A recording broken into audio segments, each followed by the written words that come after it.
Hello, it's Neal Romanek, and I'm walking through the woods. Airplanes going overhead to Heathrow, landing at Heathrow. I was out for a jog, and I just didn't feel that great. I kind of just feel a little tired, and my stomach feels a little off. And I thought, okay, I'll just walk, and I'll just do a vlog post. A vlog post. The medium is the message. This is a vlog post. So I will do whatever can be done in a vlog post. I will do. Here I go. So we're just finishing up Boudica, the graphic novel. Literally, it will be going to the publishers on Monday, and it will be available by Christmas. It'll be available digitally at Comixology, Amazon.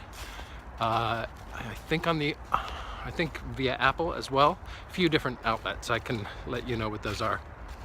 But yeah, it'll be available digitally, and then the print version will be available in January. January we'll be having a big woohoo release in January. There will be the hardback version. There'll be a hardback version and a softcover version. And look for it online and at your local comic store. Also in January coming up is a new TV series, Britannia.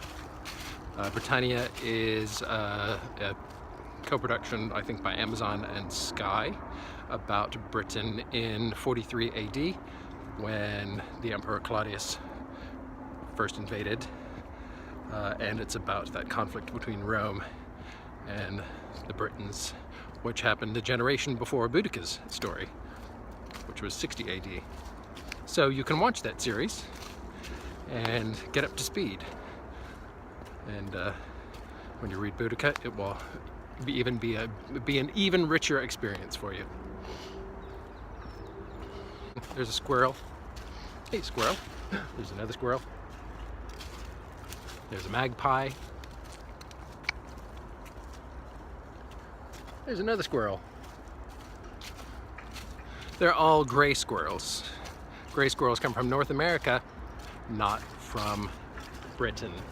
And there's many a person who's complained about the wretched gray squirrel and how it was brought to Britain on ships long ago and has completely destroyed and pushed out the native British red squirrel, which is an adorable little critter with pointy ears.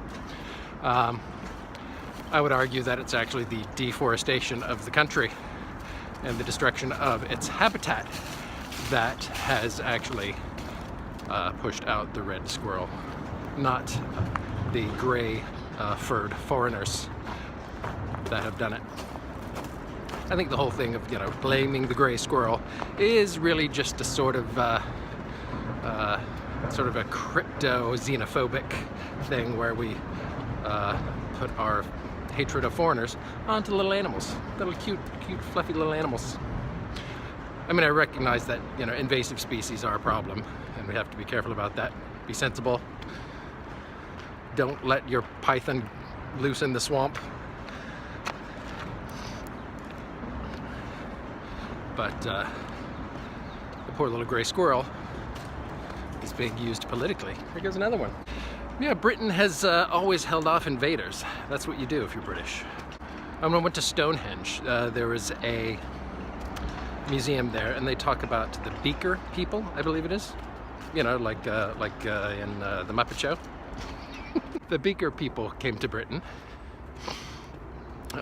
and there was a sudden change. There was this must have been 3,000 years ago. I'm just completely making this up. I have no idea. I should look it up. I apologize. But there was a real sudden change in technology and art and how things were done. I mean, not like, spaceships or anything, but there was a sort of sudden change, and it looks like, that a group came over from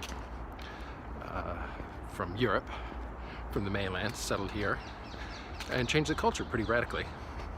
And then, of course, after that, the Romans came and invaded. Then it was the Saxons, the Vikings, the Normans, And Britain has always had that, like any island nation, has always had this suspicion, this fear of invaders, foreigners.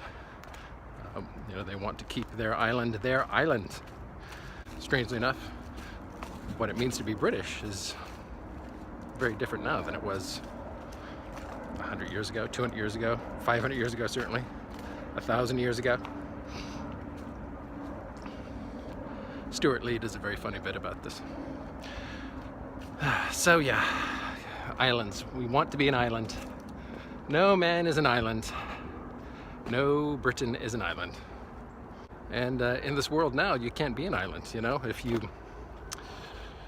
want to stay connected to the world, if you want to do things abroad, you can't expect to do things over there, but not let people come here. You can't go invade a foreign country, take all their stuff, but say, oh no, you can't come here. That would be terrible. So I'm sitting here by the canal, by the lock. This is part of the Grand Union Canal, I want to say. I looked it up, I can't remember. This canal has been around since Victorian times and was used to take goods up and down the country from those dark satanic mills up north down to London, where stuff was shipped off all around the world. And now it's mostly for leisure. You'll see boats kind of going up and down it, some of these canal boats where people live. They're going up and down, but there's not a lot of traffic on it. There's a lot of rubbish, there's a lot of plastic bottles. A few plastic bottles back there. Counting down till they disintegrate, you know, in a couple thousand years. I'm very cheerful this morning, aren't I? Anyway, that's really all I have. I'm just doing a little ramble, doing a little chat, and reminding you that Boudica will be available before Christmas. And I hope you will buy it. I hope you will tell all your friends. And I hope you will buy lots of print copies and send them to Harvey Weinstein. I'd send them to Victor Frankenstein. Because I think that would be very appropriate. Thanks a lot. Talk to you soon.